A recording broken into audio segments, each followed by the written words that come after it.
low level of difficulty, so I won't be messing it up in a very live way. Anyway, this is how I start. I've got usually I just start from you go light to dark. So I usually start with skin colors first, and then it really is just an assembly line. Get my paint going. If the paint sits overnight, it dries out, so I gotta get a bunch of water in there to get it going. Anyway, so usually by default I'll just do skin tones first, because those are pretty consistent no matter what the lighting is in the scene. The skin tone's usually consistent, and try to get everybody here. And I kind of use a medium brush. If I do too fine of a brush, then it's harder to push the water and the paint around. Again, if you guys have any questions that I'm not answering or talking about, just leave them in the comments, and I'll either film it or answer questions then after you guys post. Alright, so let's see.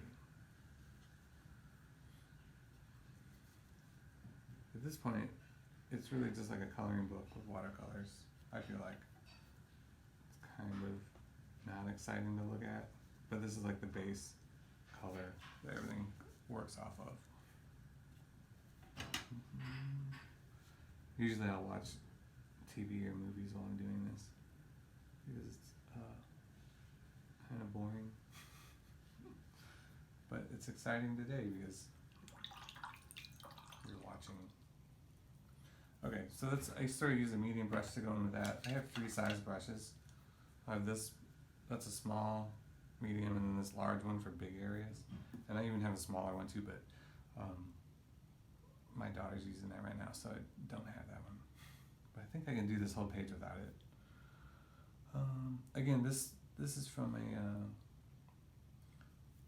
a story for the Heck book that we kickstarted.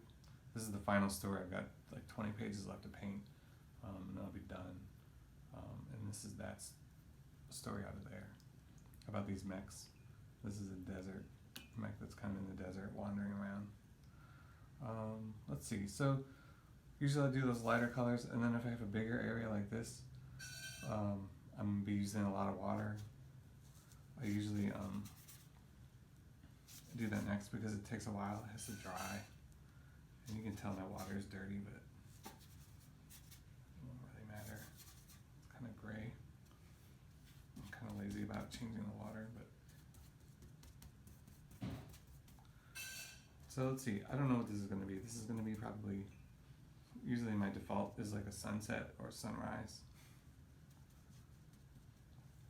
because it's more fun to paint. And so lay down a ton of water first, and then I just work light to dark, so pick a nice yellow. This is like this reminds me of Bob Ross.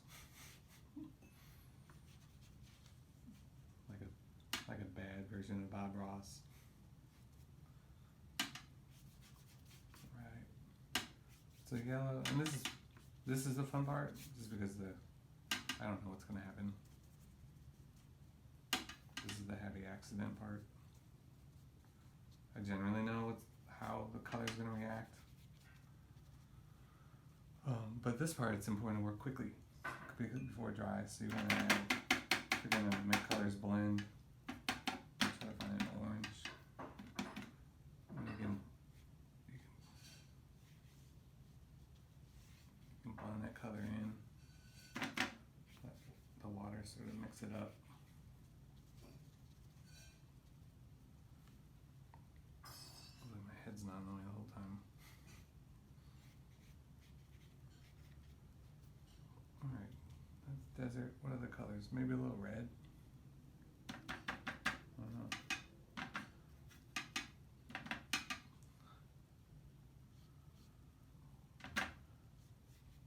Do a little red up there.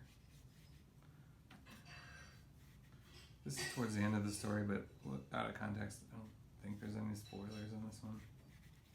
Kinda there is, but you won't remember. By the time the book comes out, you'll have forgotten you saw this. Alright, so I kind of have to let that dry. I don't want to do the desert part and have that bleed into itself. So the next thing usually I do is I just take a big brush and I go in and do the big areas. I find there's a lot of gray in this because of these interiors of these mechs. So I'll just lay down that first base color of that. And I'm not usually too precise with it. I think the more controlled I get, the deader the page looks.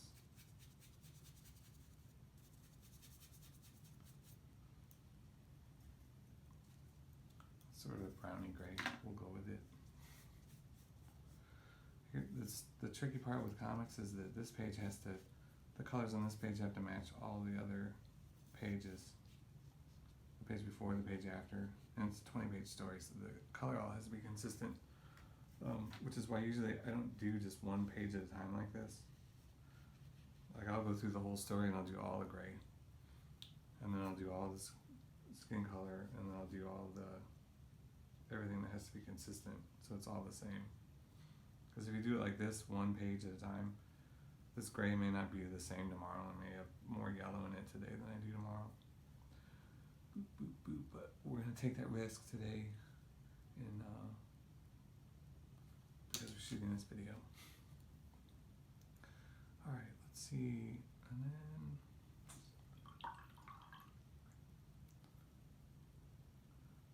I gotta decide on colors. This is the first time I've painted these characters, so I don't really know what the colors of their costumes are. Their outfits. I guess they're not in costumes. Let's do this guy. I think he's a little darker skinned, so he's dried enough where I can go in with the next layer.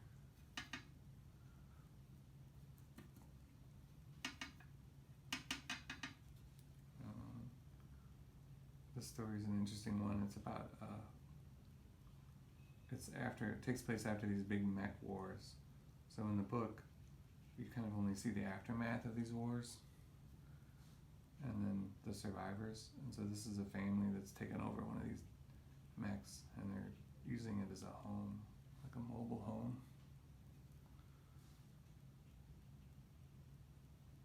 But it's running out of batteries. So the whole story is about them trying to figure out how to get power to their mech so they can keep living. And they sort of have to travel the country looking for a place to either plug in or get batteries. And then it looks like he's got some batteries here. Spoiler. But you don't know what he did to get those batteries. You have to read the story for that. Let's see, the battery is important. So color for me is always about the story, and you kind of want to draw the eye to the important objects. So these batteries are kind of important. So I forgot what color, but I know they're going to be, they have red outfits. So we'll do them red. They're siblings, but they're going to have opposite outfits. So those are red. Let's make the batteries. I have this great purple I like using. I don't use it very often, so purple's kind of it's going to be one of those important colors in the story and in the book to symbolize whatever the freedom that these batteries bring. Or there's two other stories in this book, so purple's in those two in key spots. Again, I'm just using I mixed this purple earlier, but it's just like flat color at this point, except for the sky. Let's see. Oh, and so that purple is a little bit brighter. I use these Dr. Martin watercolors. These are super concentrated colors. They're just really bright. I use some of the yellow and oranges is using those too. It just makes it brighter than these cakes of watercolor tend to be kind of dull. Let's see. Let's make the kids. I think they should have red shoes and socks too. it's turned out really sloppy. I have to fix it. If it's too sloppy, I go in Photoshop and I can adjust it. I try not to do it. Put a little stripe on his shorts. Okay, and then her, she appears in a different story. I think she had blonde hair. So let's make her hair blonde. Here's the thing too, some of this color got into her there. You can scrub the color away if you mess up too bad. Just using water on your brush. You can scrub the color out and kind of erase it. Hair is not bright enough. Okay. And let's give it.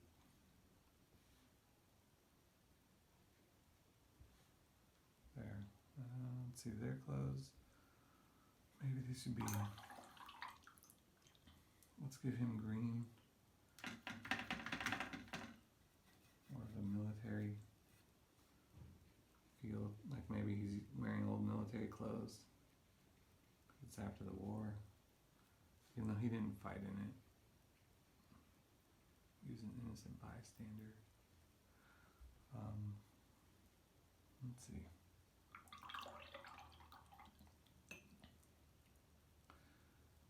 And with her clothes, let's give her, let's give her sort of a red outfit too, to match the kids, sort of.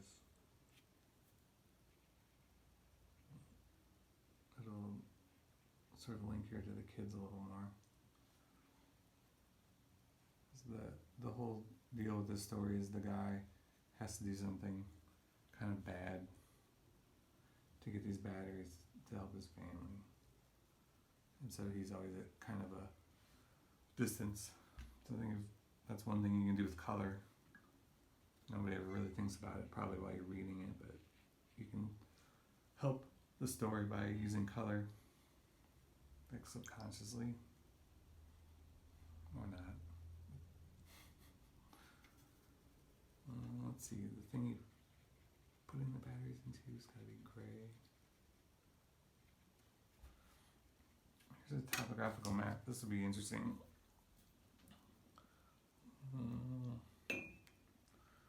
What color should we do those? Let's do those in greens. I have this brighter green I like to use sometimes. I have two greens, a lighter green, this brighter green, and then like a more yellowy military green. But let's dump this on there. And this is topographical, so this will probably take a couple layers. We'll just lay down the first layer. I don't think watercolor is too difficult. The way I do it, it just work in layers. Put down a layer, put down another layer, put down another layer. Unless you're doing something like this, wet on wet, which is a little more, takes a little more practice, but even that's not that difficult.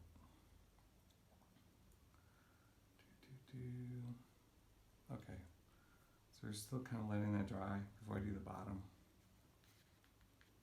Feel it. I think it's dry enough. So I'm gonna do the desert now.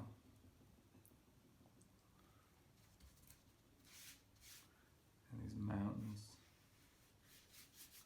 So this, I think I'll use like a gray and a yellow. Again, putting water down first. And do the yellow, the sand, deserty brown sand.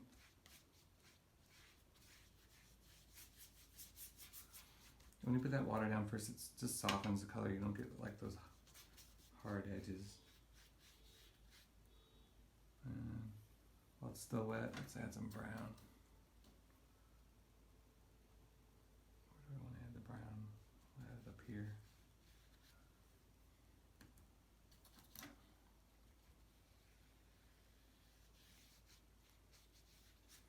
So I'm doing this in real time. I'm not going to make any cuts or anything either. You can just see how long it actually takes, which I don't really know how long it takes. I would say about an hour if I had to guess. Seems like pages take me about an hour to do. But it depends. And a lot of times I do assembly line, so I'm working on like 4 or 5 pages at the same time, and then they're all done around the same time, and that takes like a few hours, so I don't know how long one page takes.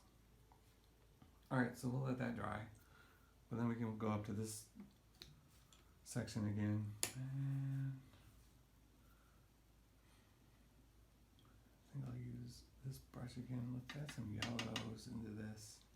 So we'll do this. Try to make this look topographical. Different layers.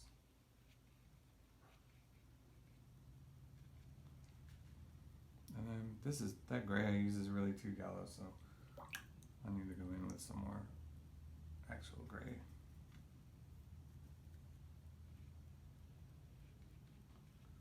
That's not as gray as it needed to be.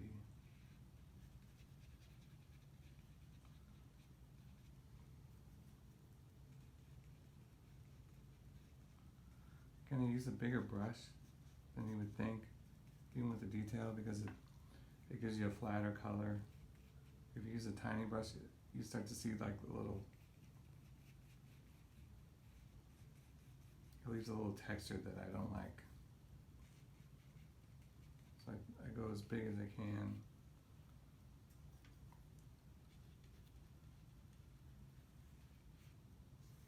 I kind of like the yellow underneath. It gives it's a little warmth to it. And you can see how the yellow like pops up underneath. Well, it wasn't on purpose, but I like it. Now you know the secret. Half the time it's not on purpose. With watercolor, that's also the trick. You don't want to try to control it too much, because then you could use markers or something else that's more controllable. Watercolor, the beauty of watercolor is kind of like how it sort of flows on its own. Right? You have white tank tops. So with white, you can't just leave white all the way. I throw a little gray in there, sometimes some blue. So technically it's white, but alright, and now this thing, I can't remember, I think I already painted that. I think it's gray. If it isn't, I'll have to fix it later. The other pages are in the other room. I don't want to go get them.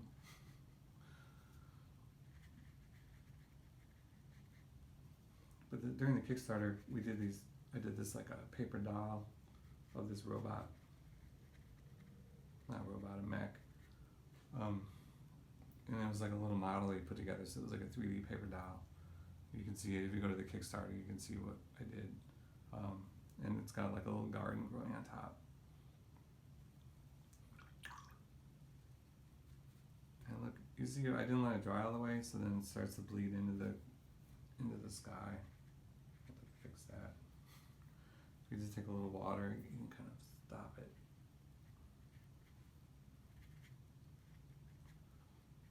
It's not too bad. Yeah, I did a little paper doll of this thing that you put together and build into like a 3D model. And I know that was gray, so it has to match that. And this garden growing on top was actually my daughter's idea. I was trying to come up with different purposes for these mechs after the war is over.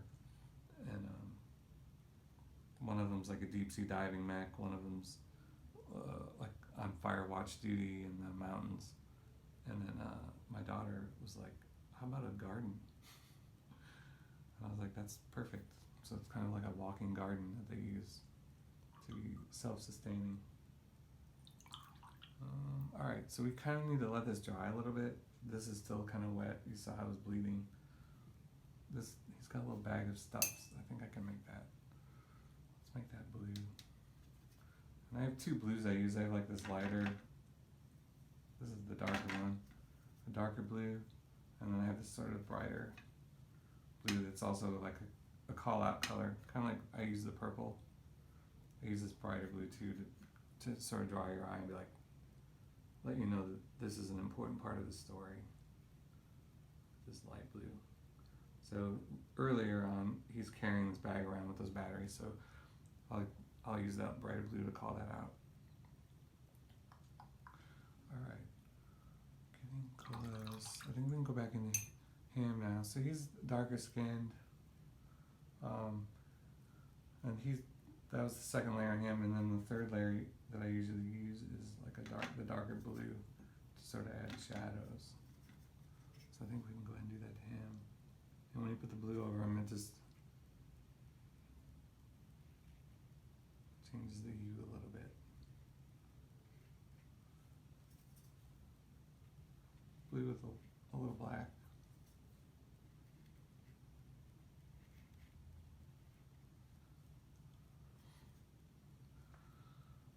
Alright, it's getting there. How long was that so far? I guess we'll find out. I'm going to brighten up. Some of these colors are a little dull, like when you start getting it all, this all starts to blend together, so I'll add another layer of green on top to sort of make him pop a little more. And then there's some green in there too. I really want that to pop. I have this brighter green. This is the Doc Martens green. It was really bright. So if it's something small like that, the normal green won't pop very much. So I had to use a brighter one.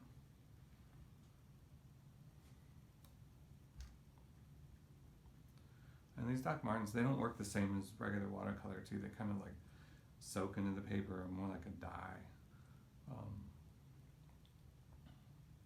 So I kind of use them sparingly. I'll use them for sound effects because they're super bright and they don't blend as well. So I don't use them very often. So we have a little dust over here, so we can do that. So a lot of doing these pages as quickly as I do them is just like working in sections, letting a section dry, working on another one, let that dry, and go back to the other one. You're just jumping around the whole time. And something I learned from my wife, who's the better watercolorist, is leaving some white areas. I used to just fill everything in, which I still kind of did. I probably shouldn't have done that there. But leaving some white, like leaving highlights. I tried to do that more because I've seen her do it, and I was like, oh, that actually looks good. Let's try that. So I've been doing it more, but it's still like my instinct is just to fill the page. Everything has to have color and make it look like it's done, which I don't think is the best, but I can't help myself. What else was I going to say? Alright, leaving white. Just letting it dry a little bit. I could probably go back into that map. I'm just going to make that a little darker. Another layer. For the topographical. Also, I'm not used to talking so much, so sorry about that. Let's see. Alright. Waiting for it to dry. Just looking. This is another reason why I do like 4 pages at a time, because I can let this page dry and be working on another one. There's no downtime, where when you do one at a time like this, it just it takes a little longer because you're just waiting around. But sometimes I will do that if I'm not in a hurry, because then I can take a break, look at my phone, read the news, waste some time. But then it just takes longer. Ideally, you put on audiobook,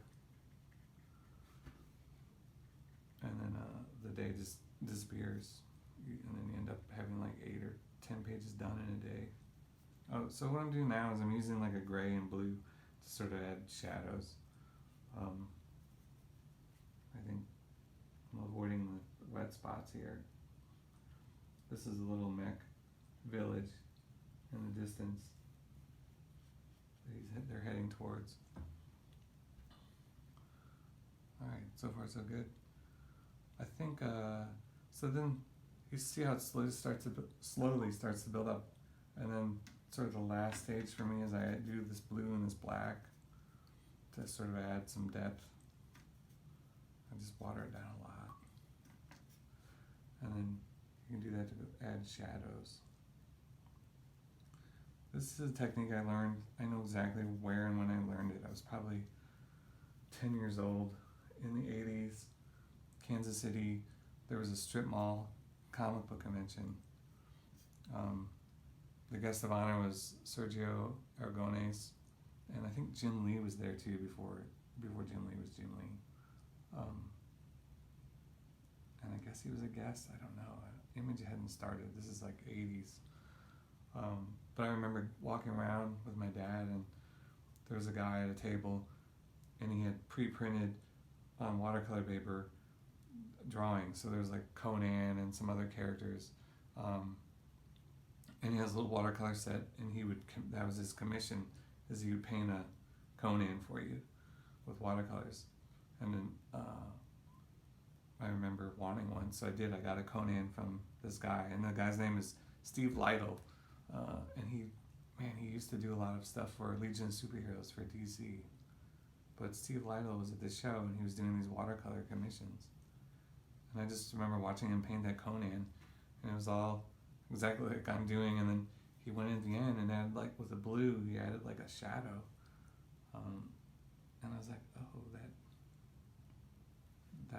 that works. And I never forgot it. It was probably like 1983, if I had to guess.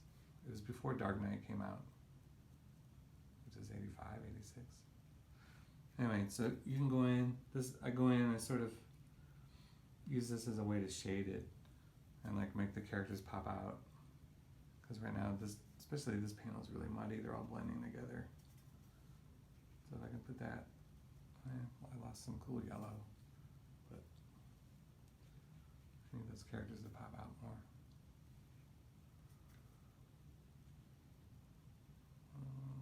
Hope everybody's doing all right. It's been an interesting few weeks. Luckily, I still have work to do, but my emails, that's what takes up most of my day. So not having as many emails these last couple weeks has really allowed me to just focus on work and then shoot some of these videos, something I've always wanted to do. Still a little more time. Alright, you can go in, just add shadows, give this whole thing some depth.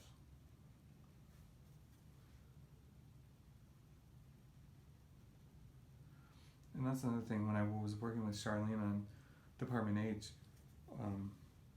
I would ink a certain way, not thinking about color at all, and then the more I worked with her, the more I became aware of leaving space for her to do things with color. Because before I never really thought about it. To me, it was always just filling it in like a coloring book. But after working with her on Department H, it really made me more aware of leaving space. This is an example of not doing that, these two panels, but then here's a page. I never would have done this way before without having worked with Charlene and then making sure I gave her spots to do, to be creative and to use the color. So she taught me that. I go in there. Yeah, just with this blue-gray wash over the top, it's a really quick, easy way to add some shade. I can get these little wires to stand out. Get her hand. And I've been trying to leave more white here and there. One of my pet peeves, I messed up. So that bled into her hand. So I can fix some of it by just using water, pushing the paint out of the way. But that's going to have to be a Photoshop job. I totally screwed that up. Usually don't talk and work at the same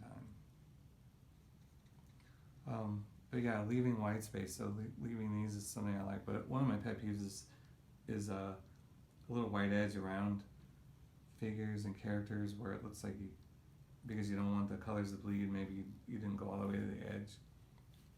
And I hate it when I see that. I just feel like I just don't like it. It leaves that weird white halo around the characters that I don't like. I just think it looks bad. So that's why I feel like I tend to fill in every spot because I want it to look finished. The key is trying to find that balance. Right. If you're looking for other artists, one of my favorite painters, cartoonists, is Gipi, Gipi. I think he's Italian. But all the books I have of his are in French, so it's a little confusing to me. Anyway, he's amazing. He does a lot of comic book stuff, and it's a lot of painted. I think he uses pencils and paints over it, and it's amazing.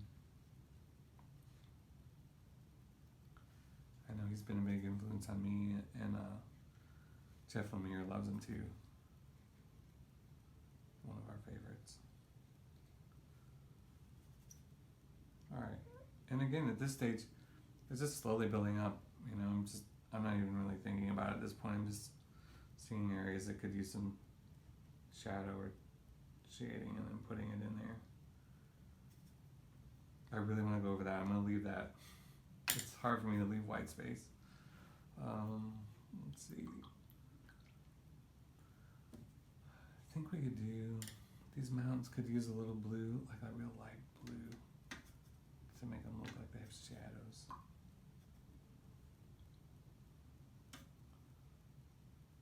And it'll make that cloud pop out. The other trick with watercolor too is you don't have to, you can slowly build it up. It's safer to do it that way, and you can see what needs what. And then the more layers you put on there, the more interesting it gets. The colors underneath start to work together with the ones you put on top.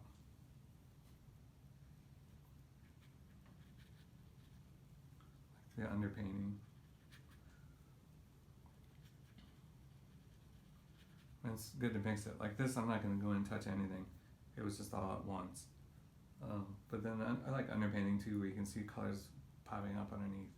Like that weird yellow gray I used accidentally. I really like how that comes through even though I put a lot over the top. I don't know, does this need something? I feel like it does. This is the hardest part of watercolors, overworking it. This is where I usually call Charlene in, where Charlene will walk by and she'll be like, stop. Tell me to stop.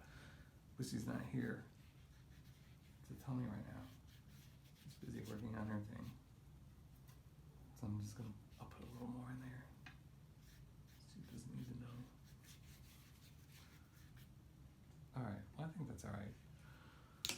Okay, I think that's it. All I'll do now is I'll scan this in, and then I'll have to fix her hand in Photoshop. Gosh, her face looks messed up too. Sometimes the shadows end up drying weird, so you just take some water, you can push them, soften it a little bit. But yeah, the next step will just be scanning it in, cleaning it up. I got a thumbprint down here, I'll clean that up. And then her hand there, totally screwed up. But that's it. Other than that, I don't really do much in Photoshop. Alright, thanks for watching. I'll see you guys next time.